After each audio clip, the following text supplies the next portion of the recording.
Baik, kita lanjut. Apa itu corporate governance?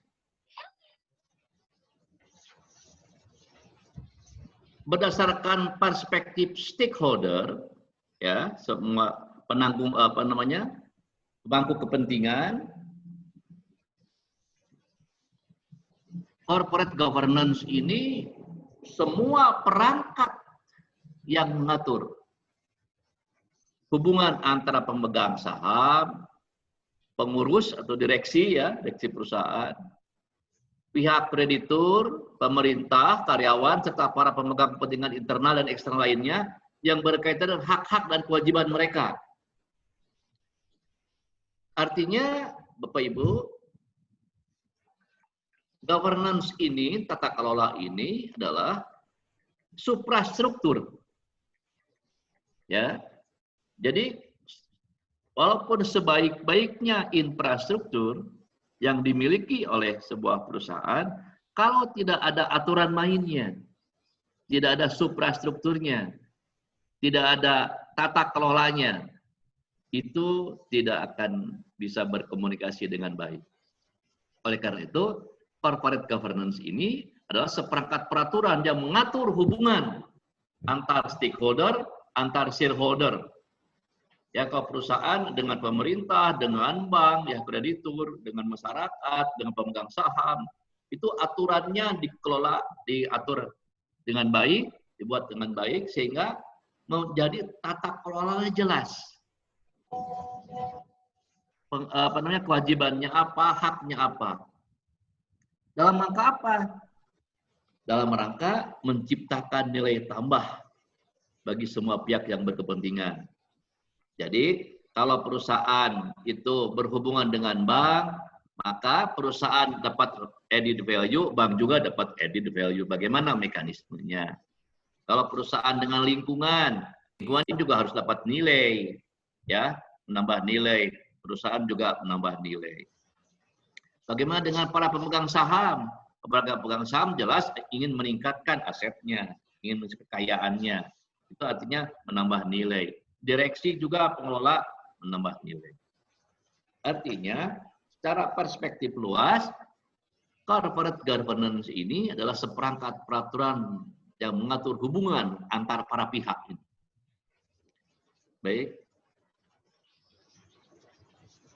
Ini perspektif yang sempitnya, itu struktur di mana manajer pada berbagai tingkat organisasi dikenalikan melalui dewan direksi. Ini artinya internal perusahaannya, internal korporatnya.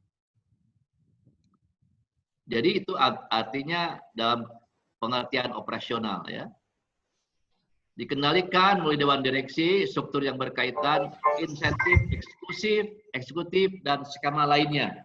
Artinya, aturan-aturan main internal di dalam sebuah korporat itu ditata kelola dengan baik. Itu arti sempit, arti di dalam internal korporatnya. Kalau tadi dalam good governance yang arti luas, ya. Jadi semua yang berhubungan dengan perusahaan itu harus di-govern.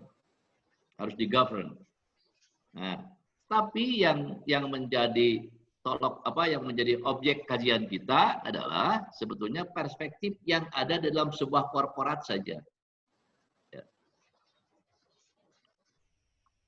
Ya, baik. Sistem kelola korporat tadi dari berbagai peraturan yang menjelaskan hubungan antara pemegang saham, manajer, kreditur, pemerintah, dan stakeholder yang lain.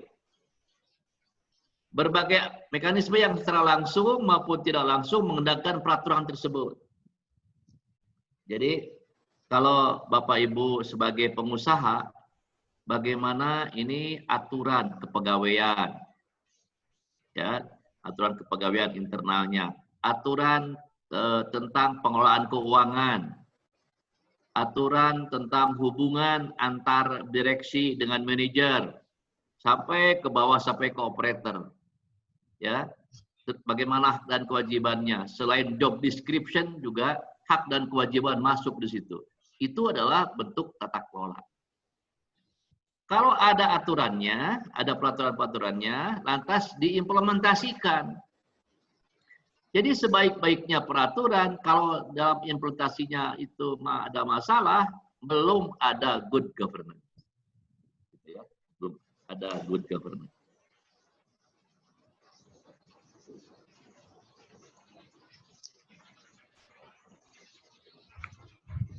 Coba Anda lihat sini. Saya akan misalkan dulu ya. Biar jelas ya.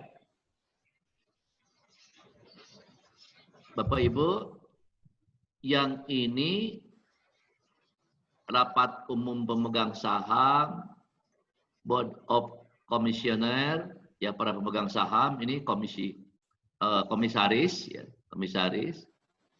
Ini board of director. Board of director ini adalah dewan direksi. Biasanya bareng antara yang pemegang saham itu juga mengatur. Para direksi ini juga pemegang saham biasanya. Nah, ini pelanggan juga sama sebagai stakeholder juga. Ya, dalam arti luas tata kelola dengan arti sempit, maka pelanggan. Tata kelola arti luas, kreditur, segala macam masyarakat, ya, kelompok lain, ada pemasok, pemerintah, regulator. Yang ini adalah khusus tentang perusahaan di dalam korporatnya. Yang ini RUPS, Rapat Umum Pemegang Saham, Board of Commissioner, Board of Director, ya, Board of Director masuk di dalam ini. Nah, artinya tata kelola korporat ini dalam perspektif yang seperti ini ada yang luas, artinya semuanya ini dalam tata kelola yang arti luas semua, ya.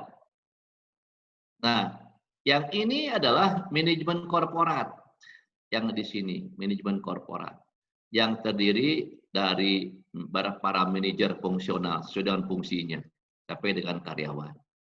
Jadi ini silahkan ada dua pengertian dalam arti luas, artinya ini semuanya harus diatur, ya, bagaimana hubungan. Tapi dalam arti sempit, ya, dalam arti sempit ini bagaimana ini mengatur di dalam board of director-nya saja atau di dalam ini manajemen korporatnya.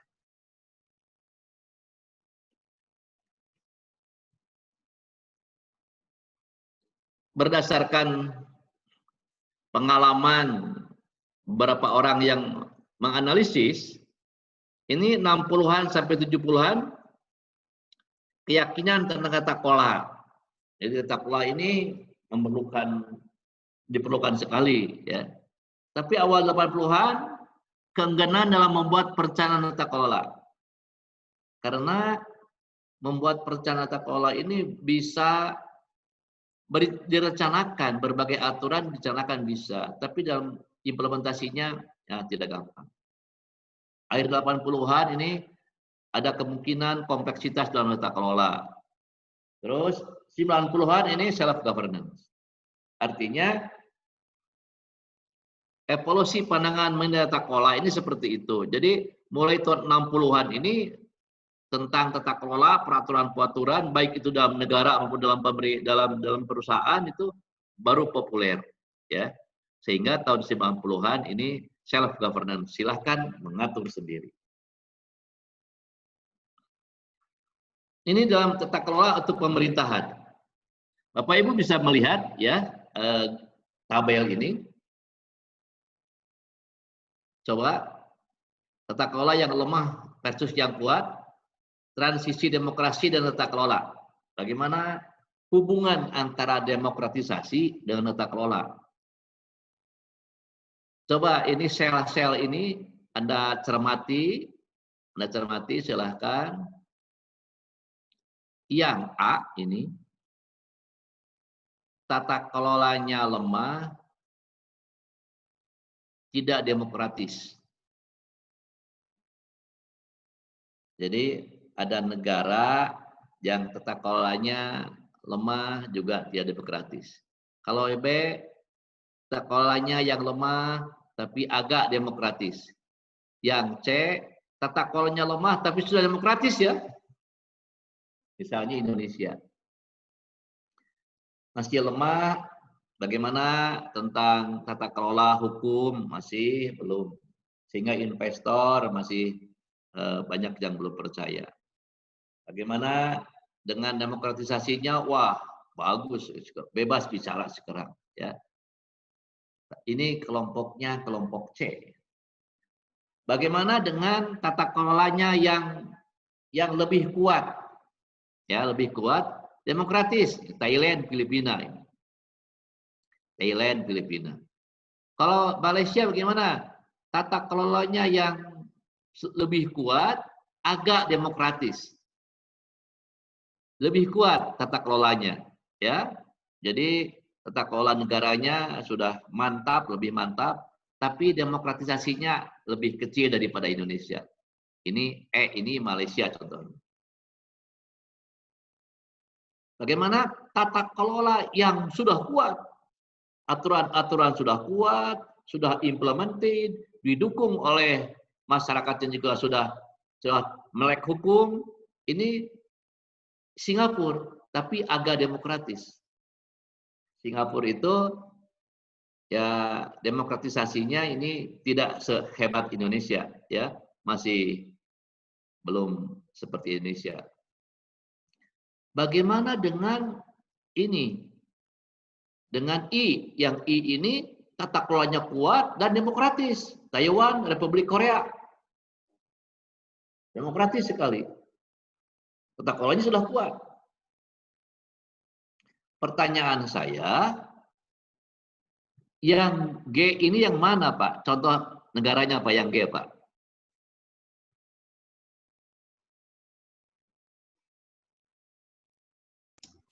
Arab Saudi. Yang G yang mana ya? Gimana? Arab Saudi. Arab Saudi, tata kelolanya kuat tapi tidak demokratis. Alasannya Kerajaan. kenapa? Kan kerajaan, Pak. Ya, Thailand juga kerajaan, Pak. Korea Utara, Pak. Korea Utara. Korea Utara, tata kelolanya sudah kuatkah? Tapi masih belum kaya kan ya? Belum maju ya. Jadi tata kelolanya juga barangkali masih belum bagus. Bagaimana kalau RRC?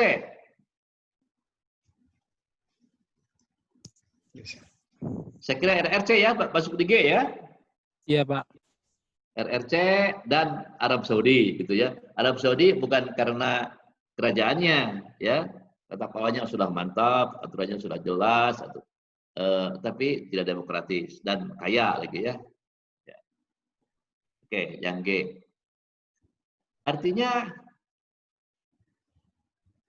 saya waktu ke Cina 5 tahun yang lalu, itu saya berkunjung ke Tsinghua Politeknik ya, di Provinsi Tsinghua. Jadi sebelah timurnya Wuhan ya. Alhamdulillah saya tidak ke Wuhan. Ya, di Tsinghua ini ada sebuah politeknik yang maju sekali.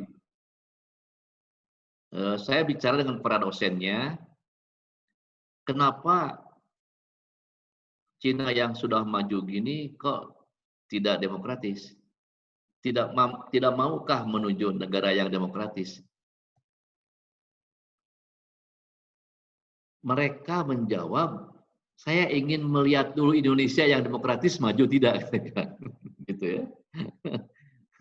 Saya ingin melihat Indonesia yang demokratis maju tidak, gitu. Ini tamparan buat kita ya. Jadi sebenarnya maju mundurnya sebuah negara ternyata tidak ada hubungannya dengan demokratisasi gitu ya. Kata dia gitu ya. Kata mereka. Demokrasi itu hanya untuk Barat. Hanya untuk Barat. Untuk Eropa, Amerika ya. Karena budayanya sudah seperti itu. Tapi kalau Timur, mana coba katanya, yang sudah demokrasi, yang maju, tunjukkan kepada saya. Kata mereka begitu. Anak coba, saya jadi susah ya, susah menunjukkannya ya. Saya bilang, Singapura tidak. Apa sudah demokratis? Tidak, semua dikontrol. Persis dengan negara kami kalau Singapura. Semua dikontrol. Sampai semua peraturan-peraturan mengontrol. Orang tidak sebebas seperti di Indonesia. Malaysia, bolehlah Malaysia, tapi belum maju. Gitu ya. Dia bilang. Saya tidak berani menyebut Taiwan. Karena Taiwan, kata Cina itu masih orang kita gitu ya. Saya tidak berani gitu. Wah, pantangan buat kita ya ngomong Taiwan di Cina. Korea, oke, baru satu Korea dan Jepang katanya. Yang lain berpuluh-puluh negara mana yang sudah maju, yang demokratis. Gitu. Itu kata mereka, bukan kata saya.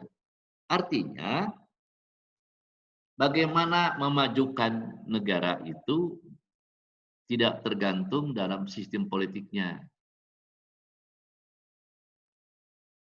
Dia mengatakan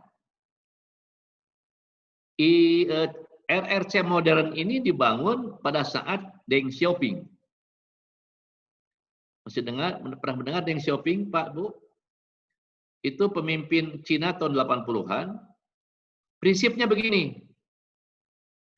Tak peduli saya punya kucing warnanya kuning, hitam atau putih, tidak peduli.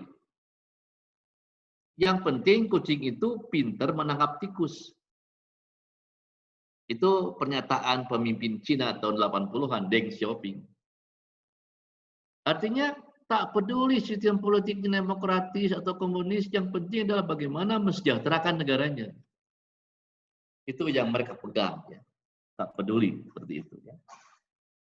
Nah, artinya, yang memakmurkan di perusahaan itu sebetulnya turunan dari negara. Yang penting memajukan perusahaan itu adalah tergantung dari tata kelolanya. Bagaimana menata kelola sebuah korporat, ya, bagaimana tentang budayanya segala macamnya itu silahkan. Tetapi yang penting bagaimana menata kelola. Ya, menggovern. Jadi menjadi sebuah good governance. Tingkat demokrasi Indonesia dinilai sudah bergerak dari A ke C. Ya. Kan A mah keterlaluan ya mah, ya. Kermah demokratis, tata kelola negara jelek lagi. Ini A keterlaluan. Yang paling bagus itu di I. Tapi A ini sudah menuju ke C. Ya, menuju ke C.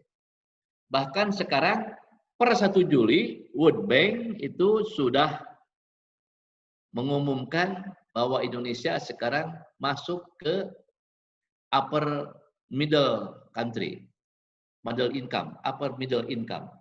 Jadi negara berpenghasilan menengah atas gitu ya. Jadi income GNI kita sekarang capai 4.050. 4.050.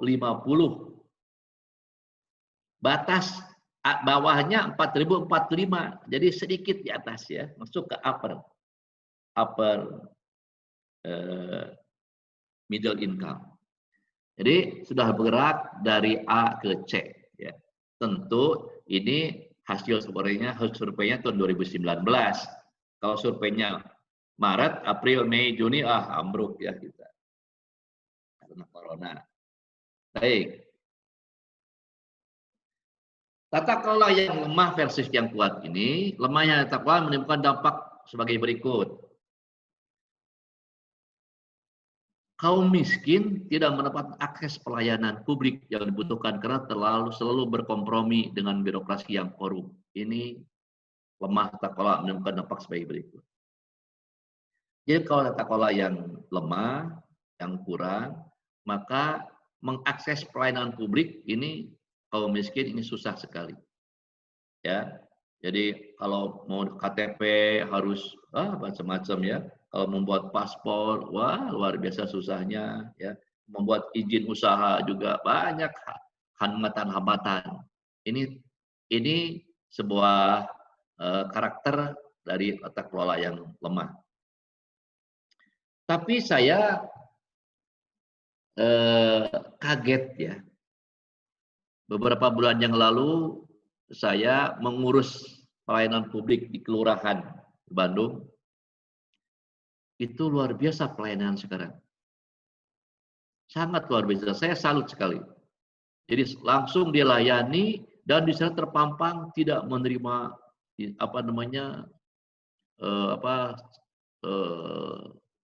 tidak menerima terima kasih lah gitu ya. Itu dan juga dilayani dengan baik. Di kelurahan, kecamatan itu sudah bagus sekali. Mau membuat apapun, surat-surat itu langsung ditunggu ya. Terus saya berhubungan dengan itu, saya mendapatkan pelayanan juga di Jawa Tengah, di kecamatan, di Semarang ya, untuk membuat ini ya sertifikat tanah. Sama juga, tidak menerima ucapan terima kasih dan cepat bisa ditunggu lagi. Itu sudah menampakkan tentang good governance. Jadi kaum miskin seperti saya nggak mau sebut miskin Jadi setiap orang pun mendapatkan akses pelayanan publiknya agak bagus lah ya, agak bagus.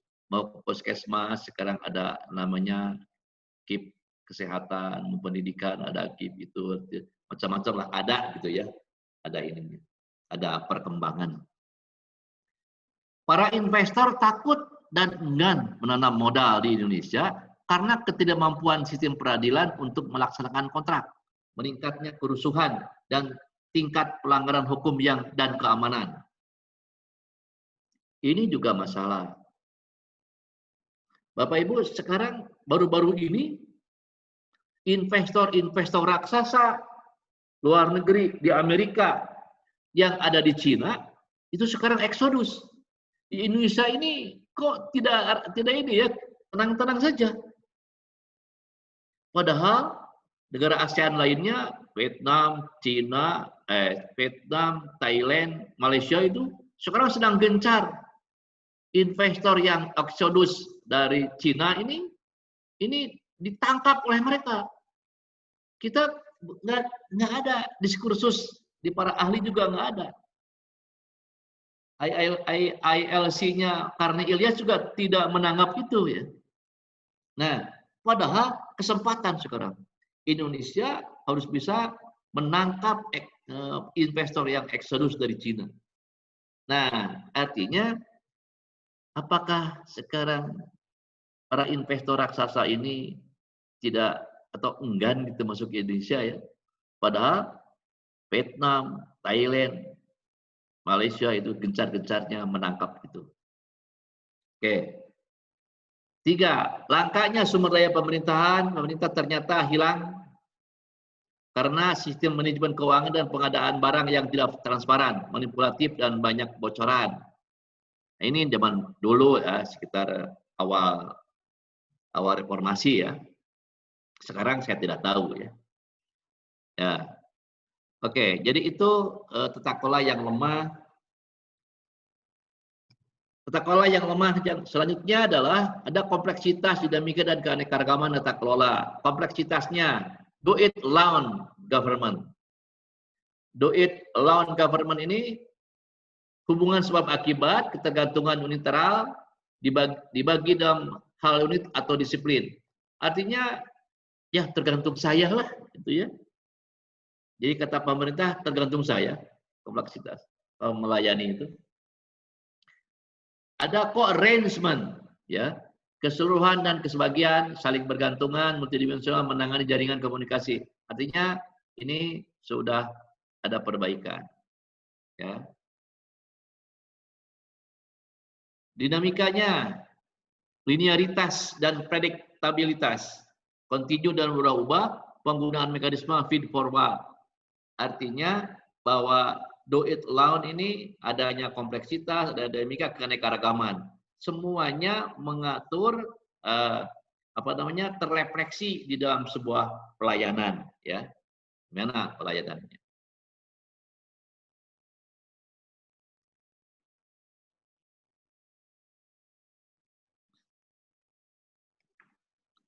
Nah, ini tata kelola sebagai proses representatif interaktif. Coba kita lihat di sini, apakah ingin status quo, jalan di tempat, atau ingin perubahan? Ya. Ada masalah baru, suatu masalah akan menjadi masalah bagi yang merasakannya sebagai masalah. Jadi kalau masalah itu tergantung menyikapi. Kalau orang yang perlu tantangan, ya justru disitulah akan adanya problem solving. Tapi kalau orang yang mengeluh, maka aduh masalah gitu ya. Nah, di sini kemampuan memerintahnya, struktur kekuasaan yang mapan, terus kompleksitas dan konflik menaikkan suhu kompleks ini ya, suhu dinamikanya. Terus bagaimana ini mempolitisirnya? Dengan mempolitisir suatu masalah, mencoba untuk memperluas ruang untuk melakukan manuver politik. Mempolitisir memerlukan bahasa atau cara baru. Oke, jadi ini ada gebrakan. Ya, ada gebrakan. Negara, administrasi publik ini melakukan intervensi atau sebaliknya politisi mengintervensi negara. Bagaimana di perusahaan nih? Board of Director, kemampuan belajar, kelulusan dalam hal yang begini ini, bagaimana mensikapinya? Maka akan ada voice-nya ya, akan ada informasi baik dalam ini maupun dalam ini. Terjadilah proses perwakilan interaktif sehingga ini kemampuan mengolah masalah, apakah ada perubahan ataukah status quo, gitu ya. Nah, jika ingin berani melakukan perubahan, maka akan terjadi tata kelola yang baik, memerlukan tata kelola baru. Kalau status quo, maka tata kelola lama yang tetap dipertahankan. Sampai sini ada pertanyaan dulu.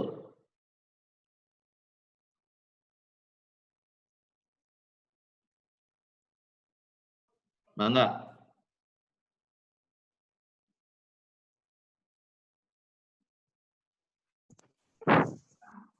Ya. Belum ada, Pak.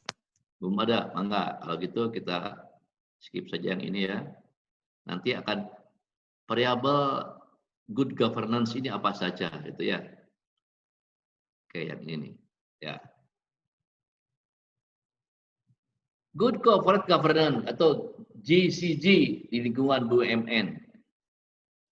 Paradigma GCG yang baru menekankan pentingnya nilai-nilai, pentingnya keyakinan, asumsi-asumsi dasar yang bercirikan prinsip utamanya adalah GCG ini adalah transparency, keterbukaan, fairness, keadilan, accountability, tanggung jawab, responsibility. Oke. Nah, ini adalah prinsip-prinsip dasar. Apakah perusahaan, apakah korporat, apakah BUMN ini sudah memiliki GCG, itu diukur dari 4 hal ini.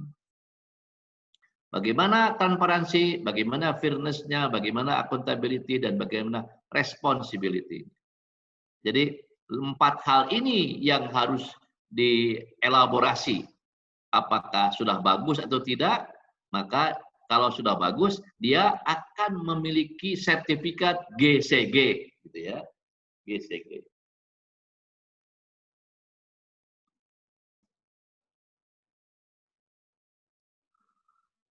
Oke, reformasi BUMN dari perspektif GCG.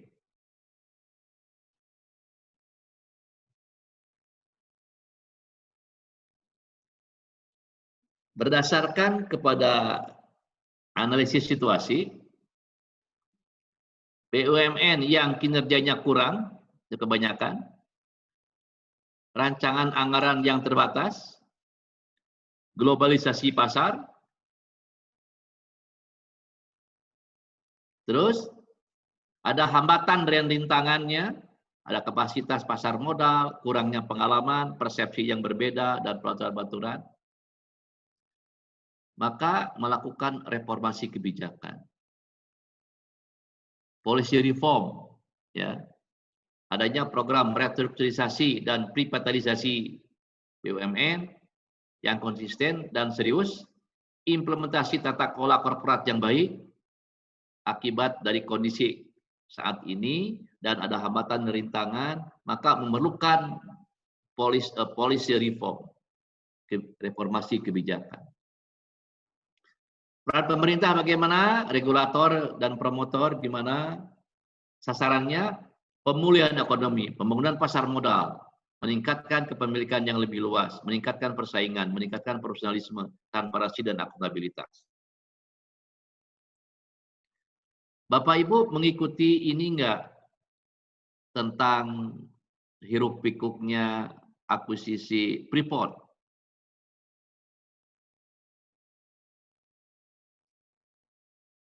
Ibu Yenti, orang BUMN. Bu Yenti, silakan. Orang BUMN tuh orang Bio Farma atau Kimia Farma dia tuh? Bio Farma, Pak. Bio Farma, ada tuh. Coba, barangkali Ibu bisa bicara tentang bagaimana GCG-nya di BUMN. Ya. Kalau Silakan. di Bio Farma, Pak, kita memang udah menerapkan GCG. Kita itu di audit, ada yang setahun sekali, ada yang 2 tahun sekali. Jadi rutin gitu. Jadi memang benar gitu ya. Jadi mulai dari komisaris, habis itu direksi dan karyawan juga harus ada penilaiannya masing-masing gitu. Ya. Jadi memang iya. Jadi habis itu gimana Pak? Sudah hasilnya bagaimana di Bio Farma? Alhamdulillah bagus Pak hasilnya. Bagus ya. Ya. Alhamdulillah. Oke. Ada yang lain? Barangkali ada yang staf di BUMN juga? Pak Wisnu, kerjanya di mana Pak Wisnu? Di Hino, Pak. Di mana? Di Hino. Oh, Hino. Ya, itu kalau Hino bukan BUMN ya. Lebih dari BUMN itu. Badan usaha milik multinasional. Ya. Ada lagi yang di BUMN? Oke. Baik. Misalkan begini, ya. Kemarin ada yang mengikuti di YouTube nggak? Bagaimana itu Dirut Inalum di marah-marah sama anggota dewan? Oh iya pernah Pak. Dimarah-marah ya, sudah disuruh keluar dari rapat ya? Ya gara-gara alasannya hutang. Ya, artinya biarkan itu ranah politik ya, ranah politik. Jadi Inalum ini mengakuisisi 51% saham Freeport. Tapi dalam hal akuisisinya itu adalah dengan menggunakan global bond. Ya, global bond ini harus ada penjamin. Global bond ini harus ada penjamin. Artinya utang kan? Tapi karena Freeport ini tahu sangat prospektif, ya Inalum ini sangat prospektif dan juga nanti penambangan untuk yang underground-nya ini mulai tahun 2022 ini akan menghasilkan yang bagus sekali income-nya. Maka para penjamin ini itu percaya sehingga keluarlah global bond untuk sekian triliun. Nah, orang DPR ini melihat ini utang. Utang lagi. Nah, disitulah politisnya ya. Antara bisnis as usual dengan politik suka ada ini ya, ada konflik. Nah, artinya bahwa ini bagaimana tata kelola BUMN ini Artinya hubungan antara perusahaan dengan pemerintah, karena milik BUMN, ya milik pemerintah, Kementerian BUMN, dengan orang dewan juga harus terbaik, harus baik, bukan hanya untuk yang di board of director dan perusahaan secara keseluruhan, artinya bahwa dengan lingkungan juga harus baik, dengan anggota dewan juga harus baik. Ini ada tata kelola itu ya, sehingga jangan sampai rigid ya dalam melakukan tindakan. Ya, sehingga tata kelola yang baik ini ya memperlancar pemulihan ekonomi. Pembangunan pasar modal juga akan baik. Nah, seperti halnya Timah ya. PT Timah itu dulu itu adalah perusahaan besar sekali peninggalan Belanda yang Timah itu disebarkan oleh Tuhan itu hanya sekitar selat itu saja.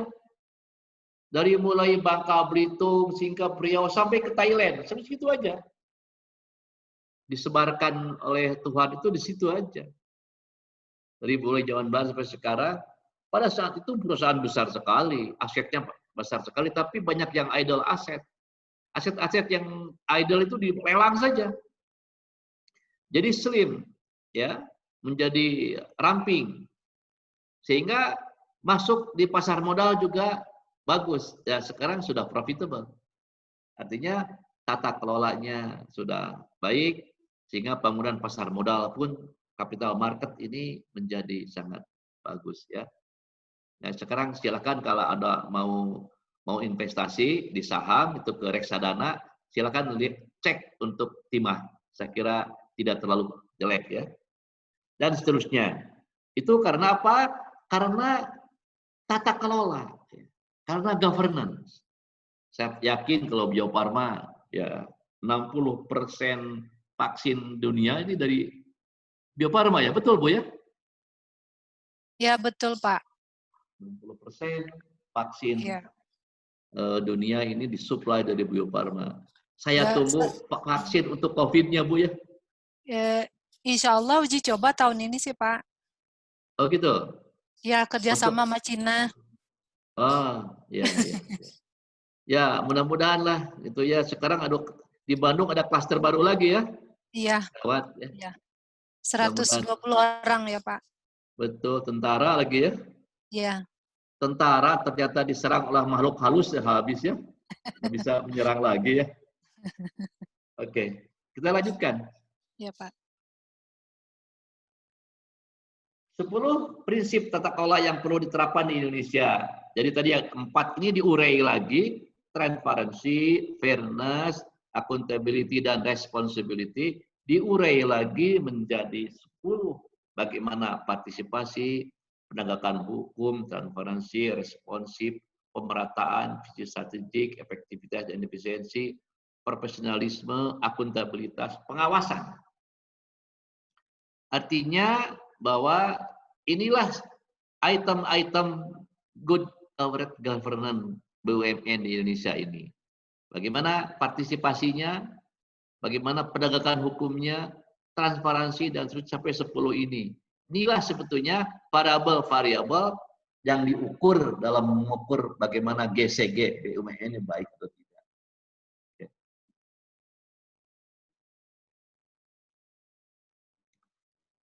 Baik, di otonomi daerah ada yang disebut dengan bad governance,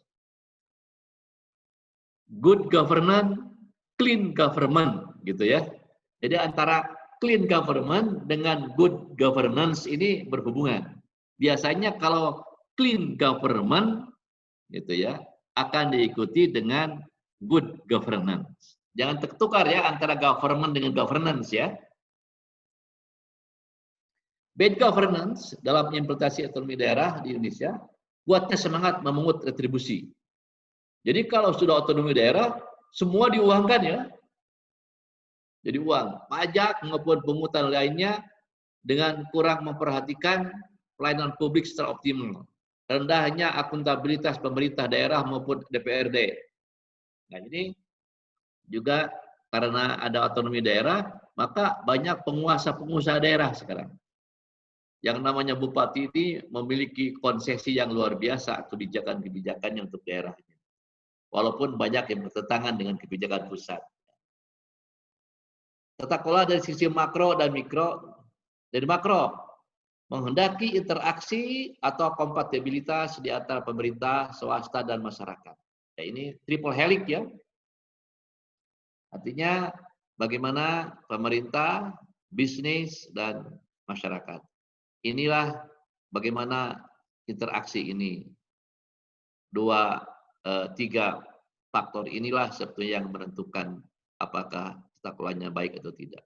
Secara mikro, adanya kompatibilitas antara komponen yang ada di dalam pemerintahan daerah, DPRD, kepala daerah, perangkat daerah, dan komponen masyarakat serta swasta. Mikronya, bagaimana tata kelola itu? Bagaimana hubungan antara pemerintah daerah dan DPRD, bagaimana dengan perangkat daerah, bagaimana dengan masyarakat? Itu harus ada tata kelolanya. Jangan sampai tidak tertata kelola dengan baik sehingga ricuh terus.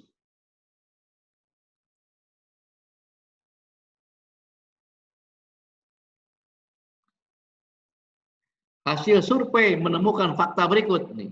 Ya, hasil survei ya yang hasil penelitian Dwianto dan Kuncoro ya. Setahun setelah pelaksanaan otonomi daerah, kinerja penyelenggara otonomi daerah belum memiliki banyak perbaikan. Jadi ini tahun 2004 ya. Kesimpulan yang sama diperoleh para pengusaha, terutama pelayanan yang berkaitan dengan perizinan dan investasi. Dalam hal perizinan investasi, biaya yang dibayar oleh masyarakat jauh di atas biaya resmi yang telah ditentukan dalam peraturan daerah. Bapak Ibu, saya mau curhat ya, tergantung Bapak Ibu percaya atau tidak. Saya itu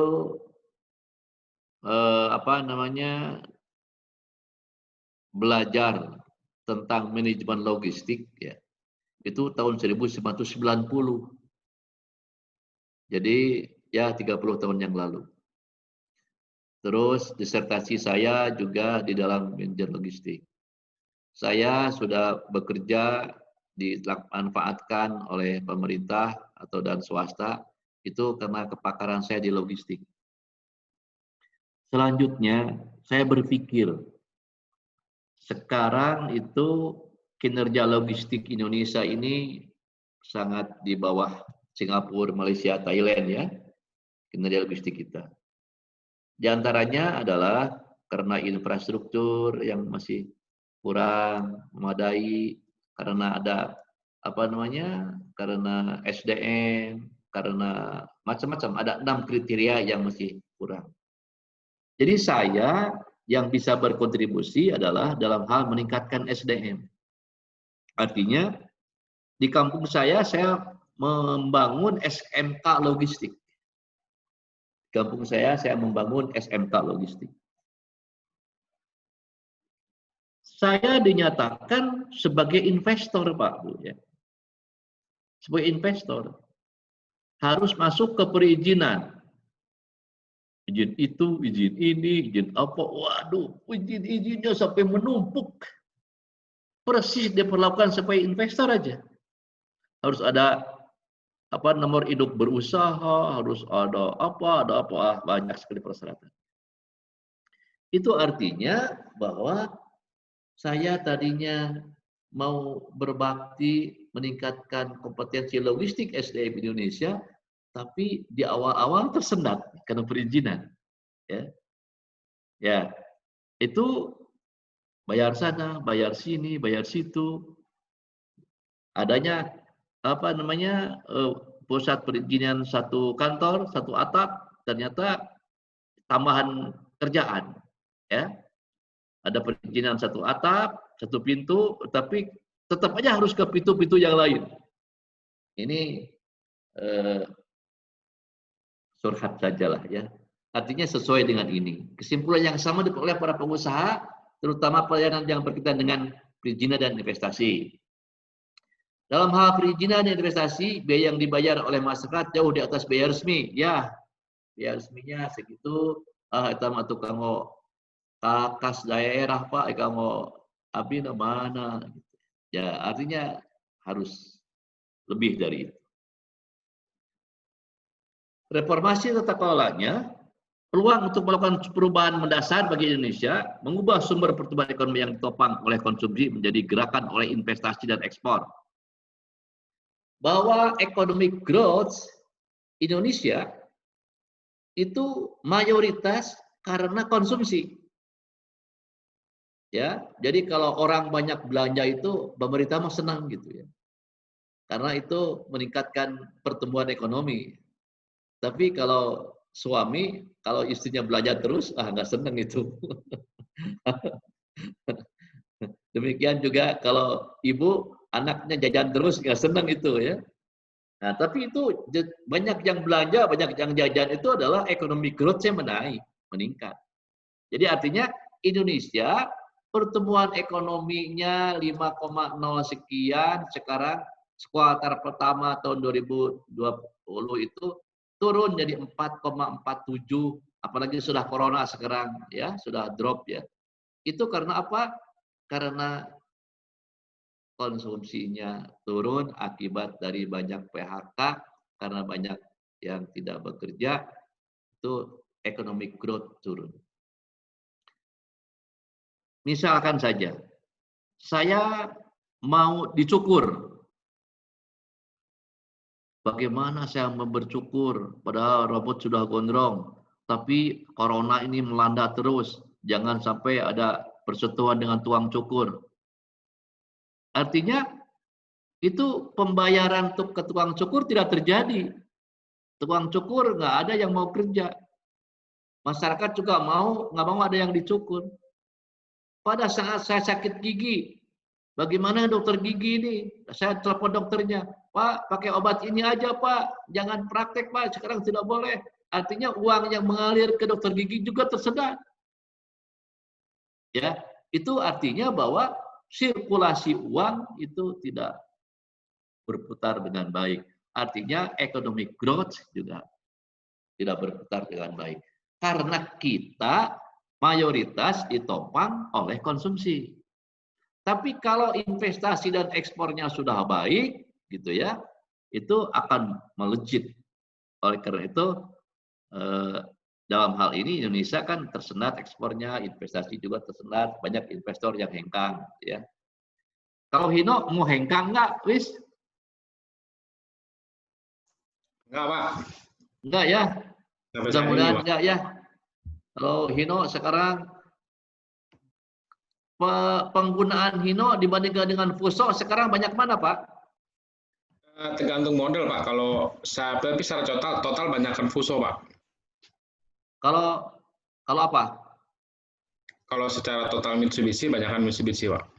Oh gitu ya. Tapi sekarang banyak juga tuh Hino ya. Karena mungkin Mitsubishi sudah lama ya. Iya, Pak. Sudah lama. Tapi kalau yang ini, yang kendaraan berat itu banyak Hino ya. Iya, Pak, betul. 60% market share. Hino. Iya. Kalau bis? Kalau bis sama Hino, Pak. Hino ya, kadang ya. Nah itu artinya bahwa share Hino ini bagus ya. Tapi karena Mitsubishi kan lebih dulu saja ya. Betul, Pak. Ya. Baik. Yang selanjutnya, perbaikan iklim bisnis investasi, reformasi pelayanan investasi, pencerahan sistem dan perizinan, penurunan berbagai pungutan yang tumpang tindih, dan transparansi biaya perizinan, reformasi peraturan. Semuanya itu adalah yang harus direform. Menjadikan para birokrat dan pejabat di pusat maupun daerah sebagai fasilitator bagi dunia bisnis. Menghilangkan grease money. Grease itu apa, Bu? Grease itu pelumas ya. Oli. Grease ini pelumas, jadi menghilangkan uang pelumas, uang pelicin. Itu harus dihindari ya, dan begitu ya. Gimana? Diperlukan rencana reformasi yang komprehensif dan berjangka menengah setidaknya 5 tahun ke depan. Ini 2005, 5 tahun ke depan 2010. Artinya kita belum merasakan hasilnya ya. Ya, disinilah reformasi kebijakan tentang tata kelola.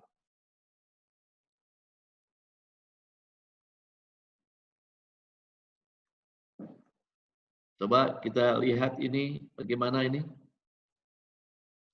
Negara-negara ini resmi resesi, tapi ada juga yang lolos. Dulu, Meksiko resmi memasuki resesi setelah pada kuartal 3 2019 membukukan kontraksi ekonomi. Pertumbuhan negatif 0,3%. Turki resmi resesi pada kuartal 2 2019. Ekonomi negeri kebab ini terkontraksi alias minus, melanjutkan pencapaian yang serupa pada kuartal sebelumnya. Hong Kong juga pada kuartal 2 2019, perekonomian Hong Kong sudah terkontraksi sebesar 0,4%. Terus mana lagi?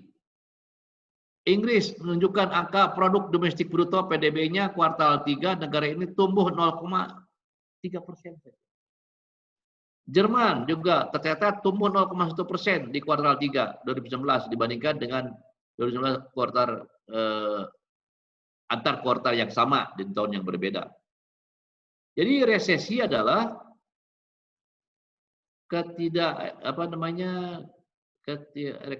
ekonomi menurun. Ketika ekonomi menurun secara signifikan setidaknya selama 6 bulan.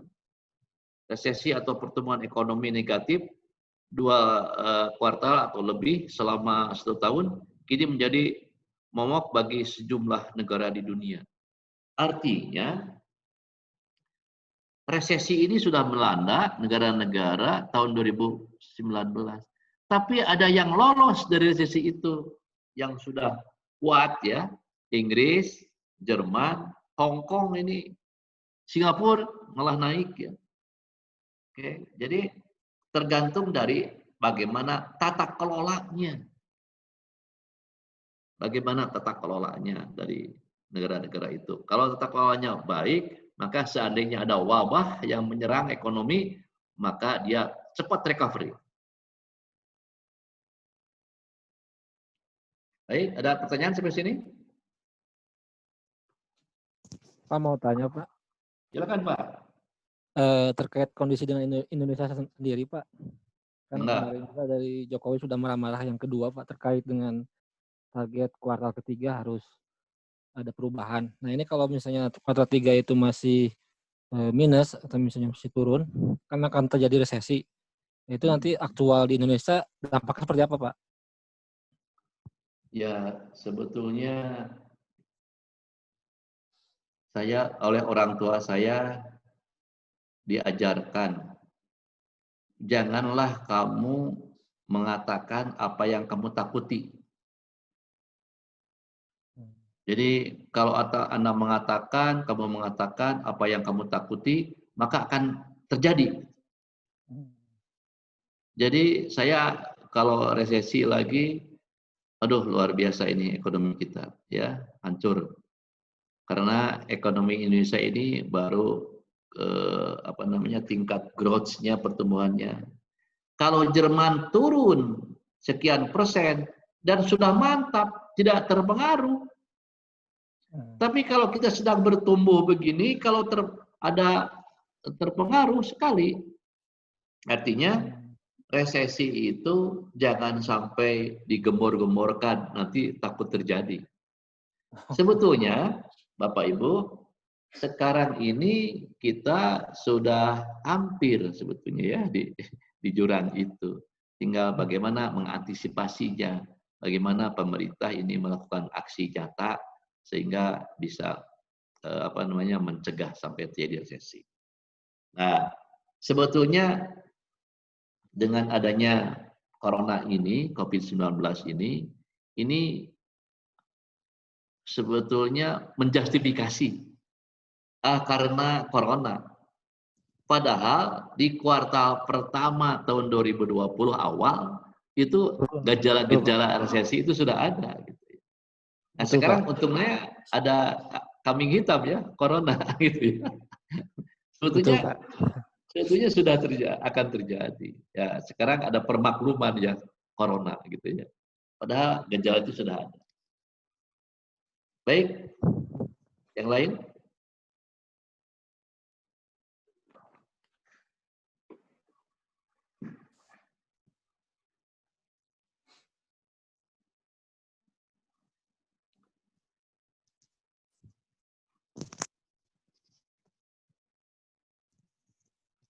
Baiklah, kita teruskan ke struktur dan desain organisasi. Bagaimana mungkin kita bisa mentata kelola dengan baik kalau organisasinya tidak tertata dengan baik? Strukturnya tidak tertata dengan baik. Struktur itu bukan hanya sebagai tempat komando, sarana komando, sarana memerintah, tetapi justru struktur ini merupakan aliran informasi sebetulnya dari suatu fungsi ke fungsi lainnya. Oleh karena itu diperlukan struktur dan desain organisasi yang mantap agar tata kelola dengan baik. Agar tata kelola bisa dilaksanakan dengan baik. Baik, lanjutkan. Apa itu struktur organisasi? Menerangkan pentingnya struktur organisasi dalam mengimplementasikan strategi. Strategi sudah baik, strategi pertumbuhan, strategi defensif, ada korporat, ada ada konglomerasi, ada macam-macam yang Anda sudah pelajari ya. Ya, bagaimana dilaksanakannya? Pertama harus ada tata kelola yang baik dan agar efektif harus ada struktur organisasi yang baik ya, dalam melaksanakan tugasnya. Mengklasifikasi tipe-tipe organisasi tradisional dari struktur organisasi dan mendeskripsikan keunggulan serta kelemahan masing-masing. Membahas berbagai kasus di beberapa perusahaan. Jadi organisasi itu pada dasarnya merupakan konfigurasi peran formal, prosedur, tata kelola, mekanisme pengendalian, kewenangan, dan proses pengambilan kebijakan. Jadi struktur ini tidak hanya hierarki saja, ini atasan, ini bawahan. Tidak hanya itu, melainkan merupakan konfigurasi peran formal, artinya dari informasi dari sebuah fungsi satu ke fungsi lain, bagaimana prosedur mencapaikan informasi di fungsi satu ke fungsi lain, bagaimana juga tentang penata kelolaan, mekanisme pengendalian, ya itu semuanya dia ada di dalam organisasi, sehingga ada prinsip. Prinsipnya structure follow strategy. Jadi struktur organisasi mengikuti strategi apa gitu ya yang akan dilakukan. Jadi structure follow strategy. Tergantung strateginya apa, baru diikuti oleh strukturnya seperti apa. Jadi struktur organisasi menyesuaikan dengan strategi yang dipilih dan diformulasikan. Kenapa di dalam manajemen strategik ini awal-awalnya adalah merumuskan tentang strategi. Strateginya begini, maka strukturnya harus ini. Ya, begitu.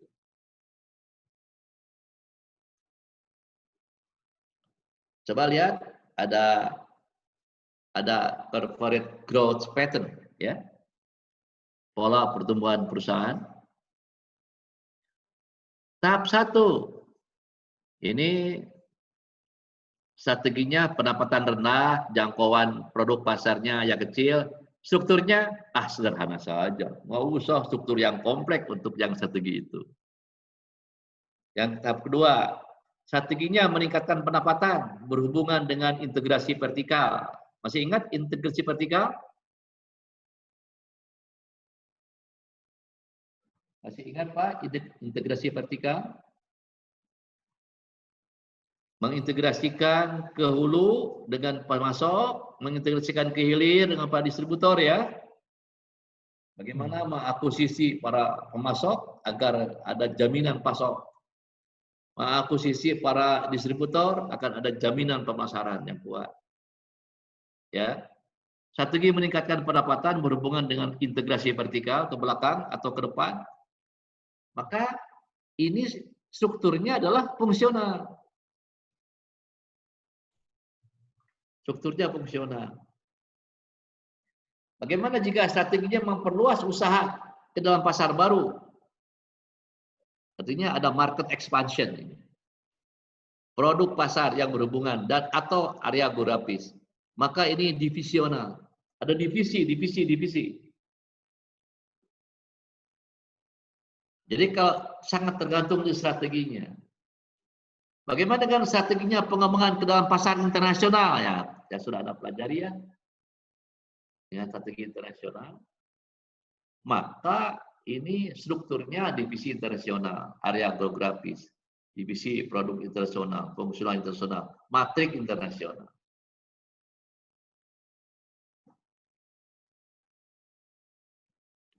Bentuk struktur organisasi sederhana. Umumnya digunakan oleh audiensi yang sangat kecil. Sedikit lini produknya, ya hanya satu. Karakteristik utamanya adalah biasanya pemilik perusahaan bertindak merangkap sebagai manajer, membuat dan memuat hampir semua keputusan perusahaan.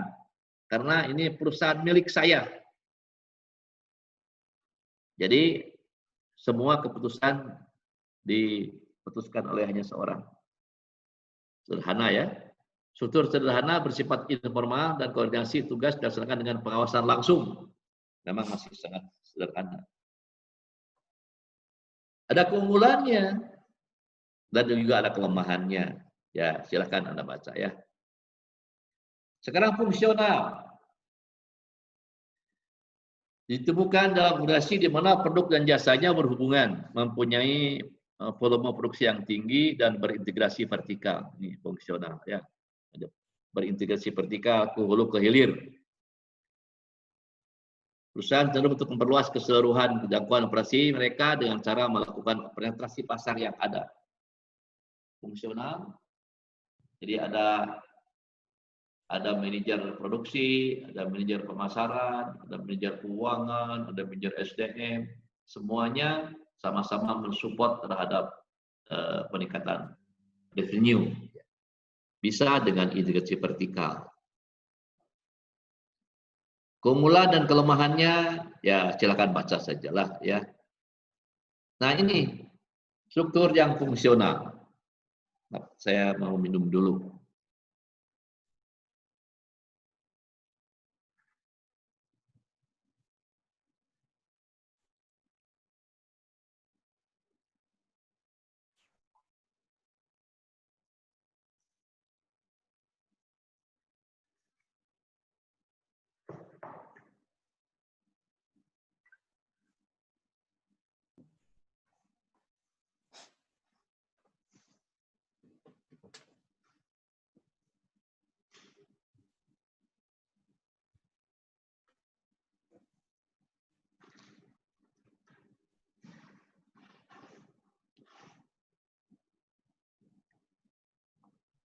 Ini CEO atau presiden director. Di bawahnya itu ada, ini fungsinya, produksi, teknik, pemasaran, SDM, personalia, akuntansi. Bawah terus ya, manajer tingkat bawah, spesialis dan operasi personalia. Ini fungsi-fungsinya. Ya, maka ini disebut sebagai struktur fungsional. Kalau di Hino, bagaimana struktur organisasinya? Ya, sama, fungsional, Pak. Fungsional ya? Ya. Kalau di Bio Farma, Bu Yanti? Ya sama Pak, fungsional Pak. Atau ada yang lain? Ada divisi-divisi gitu? Ada. Baik, nanti kita jelaskan ada divisional ya.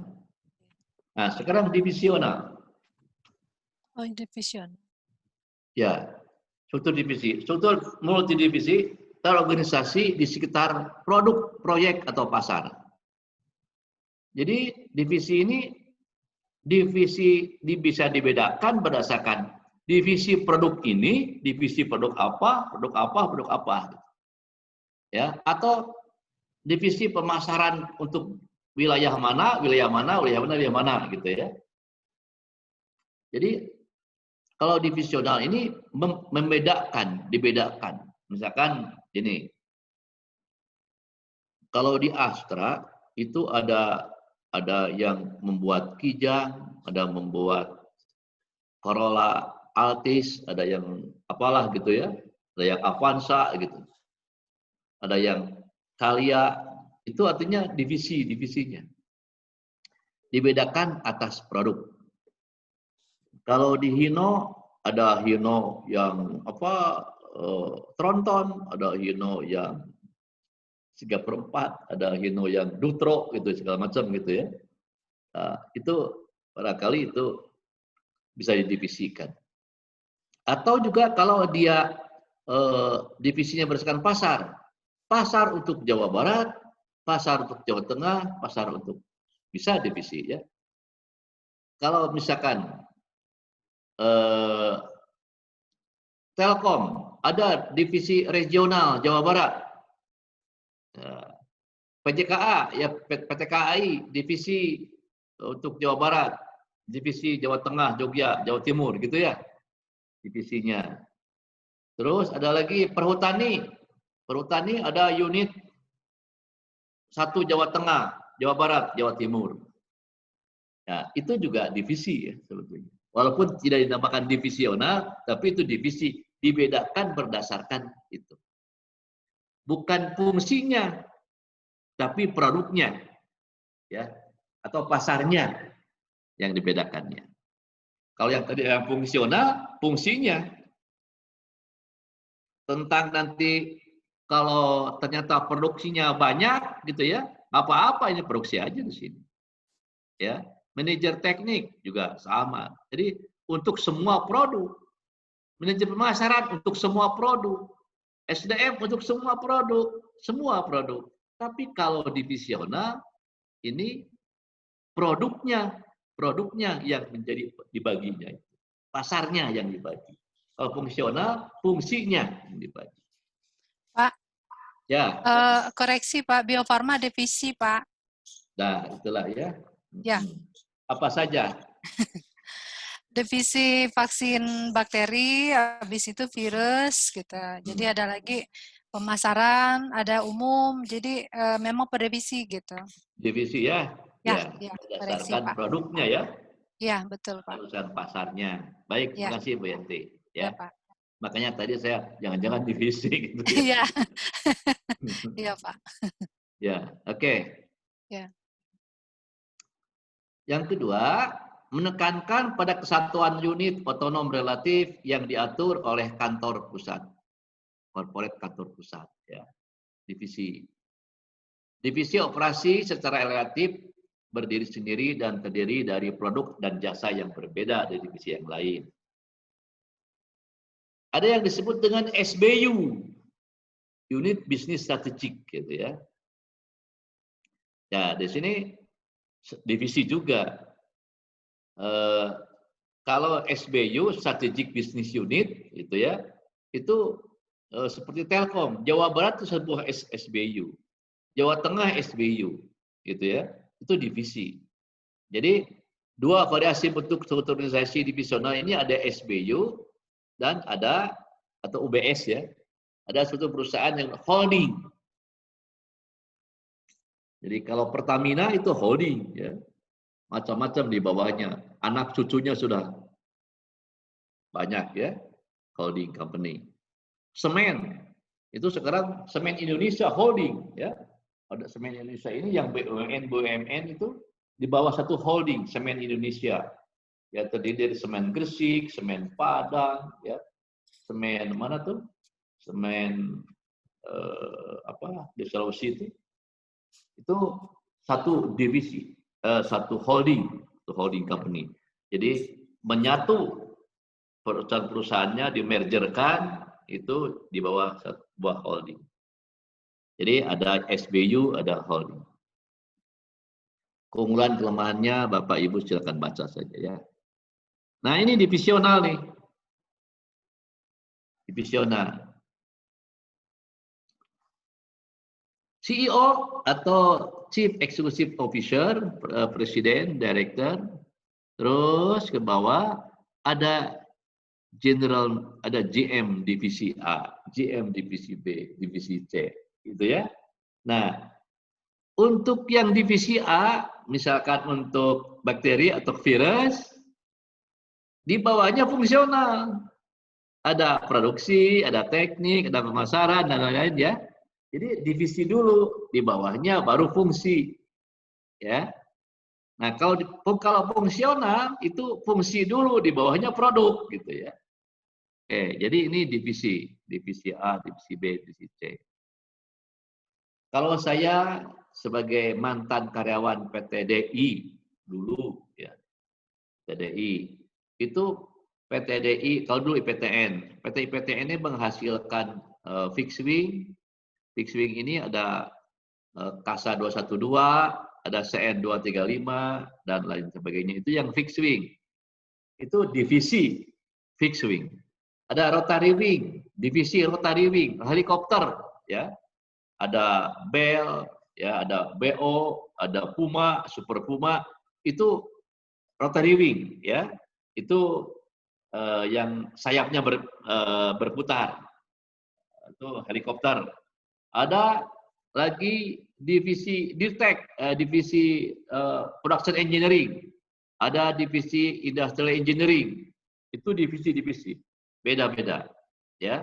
Nah, jadi masuk itu karena didivisikan karena beda-beda produk, variasi produknya. Di dalamnya, di bawahnya itu ada departemen-departemen fungsional. Ya, departemen fungsional. Lanjut. Ini yang SBU, atau UBS, Unit Bisnis Strategik. Dengan struktur UBS, divisi dengan produk, pasar atau teknologi yang sama, dikelompokkan menjadi satu kelompok yang homogen dengan maksud untuk mendapatkan sinergi. Ya, jadi keunggulannya adalah perencanaan tugas dan pengawasan oleh kantor pusat dapat lebih teratur. Pengambilan keputusan terdesentralisasi. Kesulitannya, kelemahannya sangat sulit bagi divisi untuk beroleh sinergi antar UBS. Karena ini masing-masing berdiri sendiri seolah-olah. Jadi koordinasinya susah. Ya.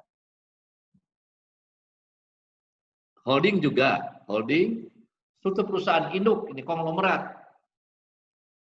Sering digunakan ketika bisnis dalam portofolio perusahaan tidak mempunyai banyak kesamaan atau unrelated diversification.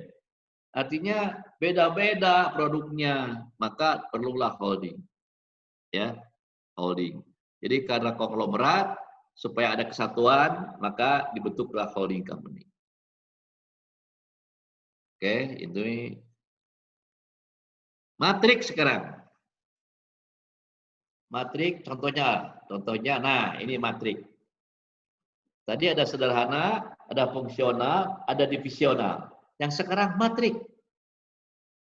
Ibu, Bapak silakan disimak dulu gambar ini.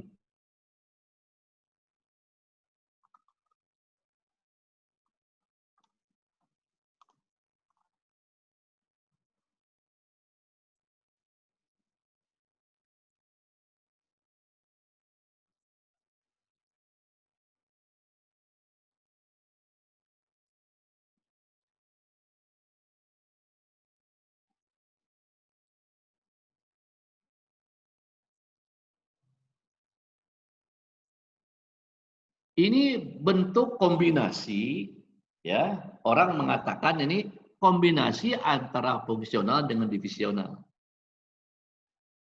tapi lebih efisien, gitu ya, lebih efisien. Contohnya begini, ini CEO di kantor pusat ini ada berbagai direktur ya atau manajer. Ini. Saya memiliki 4 proyek. Perusahaan ini memiliki 4 proyek. Kalau proyek A memerlukan manajer tenaga manufaktur, maka ambil saja di kantor pusat ke sini. Kalau perlu orang teknik, maka masuk aja ke sini. Humas, orang-orang yang ini saja. Jadi orang-orangnya tidak memiliki sendiri. Ini matrik kan? Matrik ini ke berapa kolom ini? Tuh 2, 3, 4, 5. Ini tuh 2, 3, 4, 5. Ini matrik ini 5 kali 5. 5 kolom, 5 baris gitu ya. Maka disebut matrik. Artinya si proyek ini nggak perlu ada fungsionalnya lagi untuk mengurusi proyeknya, tapi menggunakan orang-orang fungsional di pusat. Kalau perlu ada manajer tenaga teknik, pinjam saja, tugasi dari teknik ke sini, di kantor pusat. Kalau perlu tenaga pemasaran, proyek D perlu tenaga pemasaran, minta aja ke sini, tugaskan dari situ ke sini. Kalau pemasaran sudah selesai, ya sudah balik lagi ke sini. Artinya, si proyek-proyek ini tidak memiliki fungsional khusus, tapi disupport dari kantor pusat. Ya, ini divisinya proyek A, B, C. Ini fungsionalnya dikombinasikan, jadilah matrik. Begitu ya. Matriknya ini tergantung kegiatannya, tergantung fungsinya. Sehingga matriknya ini ukuran 5 kali 5. Ya, 5 kolom, 5 baris. Itu yang matrik. Jadi efisien ini. Efisien. Kalau fungsional coba, kalau fungsional. Fungsional ini fungsionalnya ini. Maka fungsionalnya ini ke bawahnya pasti A, B, C, D. Ini juga A, B, C, D. A, B, C, D kan? Kalau fungsionalkan. Tapi ini tidak. Kalau memerlukan tenaga manufaktur, pinjam saja di sini. Kalau memerlukan tenaga pemasaran, pinjam aja. Orangnya orang di fungsional di pusat. Itu yang versi pertama, matrik. Versi kedua. Ini CEO. Ini wakil presiden, vice corporate ya. Vice dari CEO. Ini semuanya. Nah, ini ada manajer proyek A, proyek B, proyek C. Perlu staf permesinan. Pinjam saja dari sini. Memerlukan staf produksi, masuk aja ke sini. Yang ini staf permesinan, staf produksi, staf pembelian, koordinasi administrasi. Ini semuanya adalah statusnya karyawannya di sini. Tugasi ke sini. Kalau proyeknya sudah usai, balik lagi ke atas gitu. Gitu ya. Karena proyek itu kan enggak selamanya kan. Demikian juga kalau proyek C. Dia memerlukan staf permesinan, pinjam dari sini, terus ya. Artinya kalau proyek C sudah selesai, maka balik lagi ke sini. Itu namanya matrik. Matrik ini matrik ukuran 4 kali 4 gitu ya, tergantung divisinya, tergantung fungsinya. Jadi yang kolom sebagai fungsi, yang baris adalah divisinya ya. Divisi.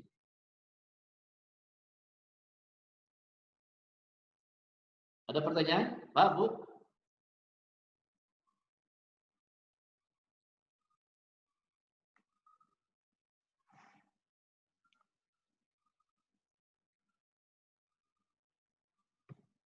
Ya. Kalau begitu kita lanjut saja. Ada operasi internasional. Ya. Tipe struktur yang digunakan untuk mengatur operasi internasional suatu perusahaan ada divisi internasional. Misalkan divisi untuk Asia Pasifik, untuk pemasaran Asia Pasifik, divisi untuk Asia Selatan, divisi Eropa, gitu ya. Itu yang dibedakan itu adalah karena pemasarannya. Jadi yang divisinya pasar, divisi area geografis, gitu ya. Divisi produk internasional, ini yang produknya ya, matrik internasional, campuran internasional.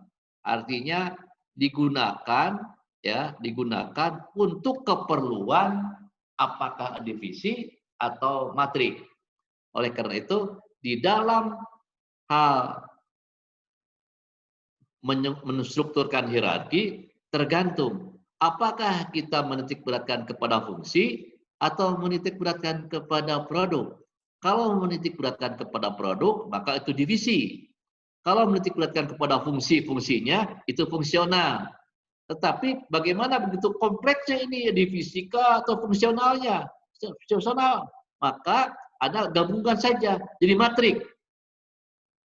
Akan lebih efisien. Bisa diterapkan untuk yang internasional. Ya, ini seperti ini. CEO-nya ini dirut, ini staf korporat, terus ini ada manajer kawasan barat, kawasan selatan, kawasan pusat. Ya. Ini apa ini yang ini? Ini apa ini? Struktur organisasi apa nih?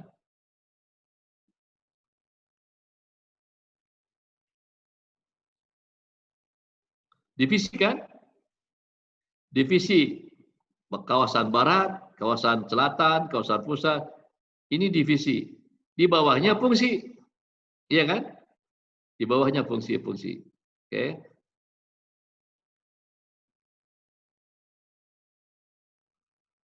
Ya. Saya kira waktunya sudah habis ya. Bapak Ibu.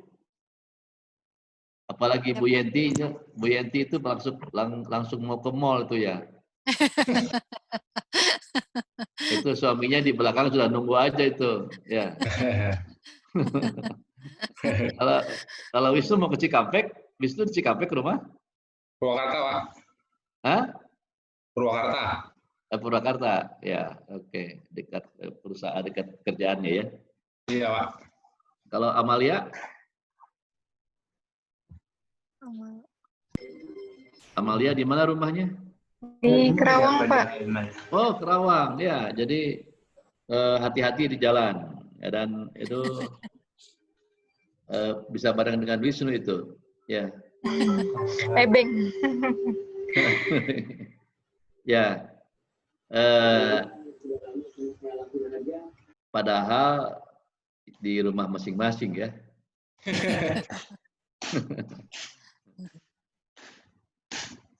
Siapa lagi yang gabung hari ini? Ada berapa orang? 5 orang ya? Bu Yenti, ya, Pak Wisnu, Bu Amalia, siapa lagi? Lukman sama Sinta. Lukman sama Sinta, oke.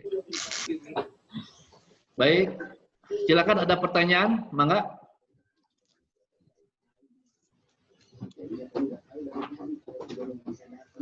Minggu depan kita masuk ke kepemimpinan strategik. Strateginya bagus, tata kelola bagus, ya, terus juga organisasi yang bagus. Tanpa ada kepemimpinan strategik nggak akan jalan, ya. Jadi artinya strukturnya sudah bagus, tata kelola sudah direncanakan dengan baik, strateginya internasional, segi pertumbuhan segala macam vertikal sudah bagus strateginya. Yang melaksanakan itu kan pemimpin. Maka diperlukan kepemimpinan strategik. Maka bahwa perencanaan yang sudah bagus-bagus itu perlu diimplementasikan dan memerlukan figur pemimpin yang strategik. Itu minggu depan kita akan lanjutkan. Terima kasih. Selamat malam minggu. Mohon maaf atas kekurangan keterlambatan tadi. Assalamualaikum warahmatullahi wabarakatuh. Waalaikumsalam warahmatullahi wabarakatuh.